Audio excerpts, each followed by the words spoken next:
ನಾನಿವತ್ತು ಮಾಡ್ತಾಯಿದ್ದೀನಿ ಅಕ್ಕಿ ಉಪ್ಪಿಟ್ಟು. ರವೆ ಉಪ್ಪಿಟ್ಟಿಗಿಂತ ಟೇಸ್ಟು ಡಿಫ್ರೆಂಟ್ ಆಗಿರುತ್ತೆ. ಇದನ್ನು ಮಾಡೋಕ್ಕೆ ಮೊದಲು ತೊಳೆದು ಒಣಗಿಸ್ಕೊಂಡಿರೋ ಅಕ್ಕಿ ತೊಗೊಂಡಿದ್ದೀನಿ.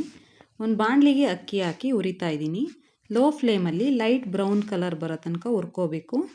ಸ್ವಲ್ಪ ಹೊತ್ತು ಕೂಲ್ ಆಗಕ್ಕೆ ಬಿಟ್ಟು ಮಿಕ್ಸಿ ಜಾರ್ಗೆ ಹುರಿದಿರೋ ಅಕ್ಕಿನ ಸ್ವಲ್ಪನೇ ಹಾಕ್ಕೊಂಡು ಮೀಡಿಯಮ್ ರವೆ ಥರ ಪುಡಿ ಮಾಡ್ಕೋಬೇಕು. ಈಗ ಜರಡಿ ಮಾಡ್ತಾಯಿದ್ದೀನಿ.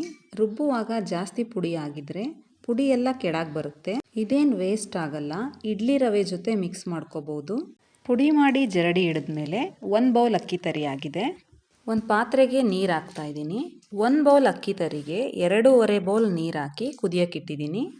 ನೀರು ಕುದಿಸಿ ಹಾಕೋದ್ರಿಂದ ಉಪ್ಪಿಟ್ಟು ಬೇಗ ಆಗುತ್ತೆ. ಬಾಣಲಿಗೆ 5 ಸ್ಪೂನ್ ಎಣ್ಣೆ ಹಾಕಿದ್ದೀನಿ. ಅಕ್ಕಿ ಉಪ್ಪಿಟ್ಟಿಗೆ ಎಣ್ಣೆ ಸ್ವಲ್ಪ ಜಾಸ್ತಿ ಇದ್ದರೆ ಚೆನ್ನಾಗಿರುತ್ತೆ. ಸಾಸಿವೆ 1/4 ಚಮಚ, ಜೀರಿಗೆ 1/4 ಚಮಚ, ಕಡಲೆಬೇಳೆ 1 ಚಮಚ ಹಾಕಿ ಫ್ರೈ ಮಾಡ್ತಾಯಿದ್ದೀನಿ. 10 ಮೆಣಸಿನ್ಕಾಯಿ ಕಟ್ ಮಾಡಿ ಹಾಕ್ತಾಯಿದ್ದೀನಿ. ರವೆ ಉಪ್ಪಿಟ್ಟಿಗಿಂತ ಅಕ್ಕಿ ಉಪ್ಪಿಟ್ಟಿಗೆ ಸ್ವಲ್ಪ ಖಾರ ಜಾಸ್ತಿ ಬೇಕು. ಈರುಳ್ಳಿ ಚಿಕ್ಕದು 2 ಕಟ್ ಮಾಡಿ ಹಾಕಿ ಫ್ರೈ ಮಾಡ್ಕೊತಾ ಇದ್ದೀನಿ. ಟೊಮೊಟೊ 1 ಕಟ್ ಮಾಡಿ ಹಾಕ್ಕೊಂಡಿದ್ದೀನಿ. ಟೊಮೊಟೊ ಜೊತೆಗೆ ಸ್ವಲ್ಪ ಉಪ್ಪು ಸೇರಿಸಿ ಚೆನ್ನಾಗಿ 5 ನಿಮಿಷ ಫ್ರೈ ಮಾಡ್ತಾಯಿದ್ದೀನಿ.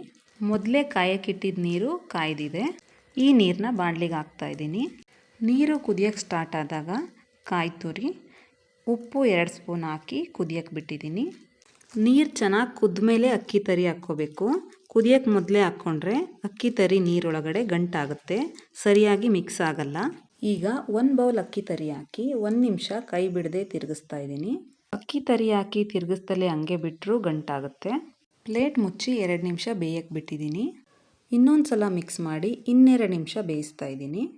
ಅಕ್ಕಿ ಪುಡಿ ಮಾಡ್ಕೊಳ್ಳುವಾಗ ತುಂಬ ದಪ್ಪ ಪುಡಿ ಮಾಡಿಕೊಂಡ್ರೆ ಬೇಯೋಕ್ಕೆ ಜಾಸ್ತಿ ನೀರು ಮತ್ತು ಟೈಮು ಎರಡೂ ಬೇಕಾಗುತ್ತೆ. ಈಗಿದು ಚೆನ್ನಾಗಿ ಬೆಂದಿದೆ.